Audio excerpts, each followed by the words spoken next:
நான் வந்து Akshaya 10th standard இப்போ தான் போயிருக்கேன். நான் இந்த கிளாஸில் வந்து நான் ஆல்ரெடி 6th படிக்கும்போது 6th முடிக்கும்போது இங்கே வந்தோம். அதுக்கப்புறம் 7th ஆரம்பித்ததுலேருந்து இங்கே வர முடியல காலையில். ஸோ இப்போ தான் மறுபடியும் வந்திருக்கேன். அப்போவே எனக்கு நல்லா இருந்துச்சு, இப்போ இன்னும் நல்லா இருக்குது, ஃப்ரெஷ்ஷாக ஃபீல் ஆகுது. ஏன்னா 10th வந்ததுனால இன்னும் படிக்கிற மாதிரி நிறையா இருக்குது. காலைல நான் எப்போவுமே சீக்கிரம் எந்திரிக்க மாட்டேன் மோஸ்ட்லி. இப்போ யோகா கிளாஸ் வரணுங்கிறதுக்காகவே நான் எந்திரிப்பேன் காலைல சீக்கிரம். அது ஈஸியாகவும் ஆயிடுச்சு எனக்கு. ஏன்னா 10th அதனால் காலைல எக்ஸாமுக்காக படிக்கணும்னா அதுவும் ஈஸியாகிடும் எனக்கு. எனக்கு இன்னும் ஃப்ரெஷ்ஷாகவே ஃபீல் ஆகுது.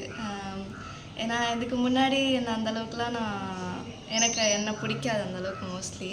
இங்கே வந்ததுக்கப்புறம் மாஸ்டர் சொல்ல எனக்கே என்னை ரொம்ப பிடிக்க ஆரம்பிச்சிருச்சு. இது நிஜமாக நல்லாயிருக்கும். எனக்கு ஃப்ளெக்சிபிலிட்டி இருக்குங்கிறது இங்கே எனக்கு தெரிய வந்துச்சு. ஈஸியான ஆசனாஸ் நல்லா இருக்கும் இங்கே. அவங்க ஃப்ரெண்ட்லியாக இருப்பாங்க. ஸோ நல்லாயிருக்கும். எனக்கு இது ரொம்ப பிடிச்ச கிளாஸ். இங்கே ஆஃப்லைன் வரதுன்னா எனக்கு அவ்வளோ இன்ட்ரெஸ்டிங்காக இருக்கும். ஸோ அவ்வளோதான். யோகா எனக்கு ரொம்ப பிடிச்சது. இப்போ தான் எனக்கு அது எல்லாமே தெரியுது. நன்றி.